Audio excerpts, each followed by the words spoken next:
Hello, viewers. It's time to talk about makgeolli. Time to talk about brewing delicious Korean rice wine. And today, the topic is this booklet, this pamphlet called A Primer on Brewing Makgeolli. Full title is Begin with Rice and Water, A Primer on Brewing Makgeolli. I'm going to be talking about this pamphlet today. If you like this video, please click that like button and subscribe, and please share this video wherever it is appropriate. So first of all, what is this pamphlet?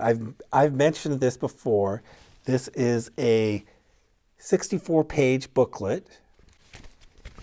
It was published at the end of 2014. The authors are Becca Baldwin and Daniel Lenaghan. So I've mentioned the primer before on this channel. Without the primer, I would not be brewing rice wine today. It really made it all possible. There's no other comparable source for this information in English. You have to use this booklet. So I have to say, so many of the common questions about brewing makgeolli are answered here. Let me describe the contents in general of the primer. The first quarter of the primer consists of background and history of brewing makgeolli in Korea. And the next quarter focuses on the ingredients and the fermentation process. So a lot of terminology to learn there, and some of the science of fermentation. What are the fundamental principles of fermentation, and also how is the makgeolli brewing process different than the beer brewing process and the winemaking process?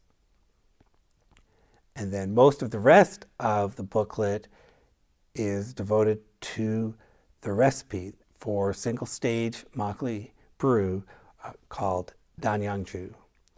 And that's the very first recipe I made.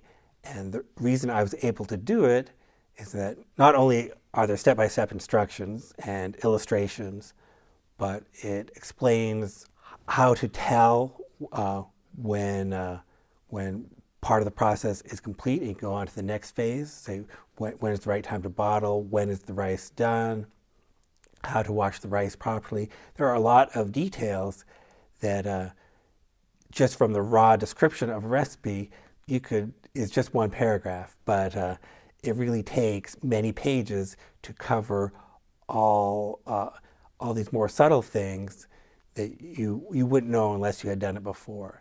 So the fact that it's explained in that level of detail is what made it possible for me to brew makgeolli in the first place.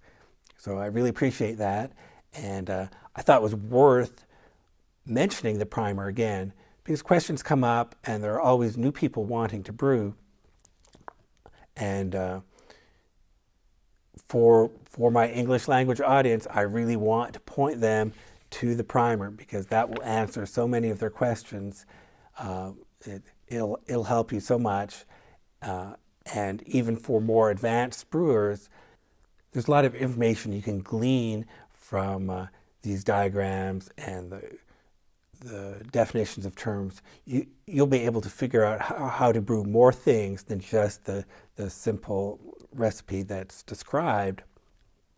I think that every page of this booklet I could turn into an entire video, because I'll just give some examples.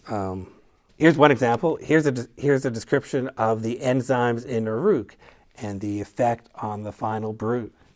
Here's another very useful section on troubleshooting and how to balance the brew between sour, dry, and sweet. What are the factors involved between those three characteristics? If you want to favor one or the other, how do you adjust your recipe? Well, it's all in this diagram, and this kind of thing. There's a wealth of information in these pages, and I really want to encourage all the new brewers to read this booklet, and experienced brewers should reread it, because there's I found that I always find something new every time I read over this again. I find another nugget of information that I wish I knew. I'll put a link to the primer in the description, and thank you for watching.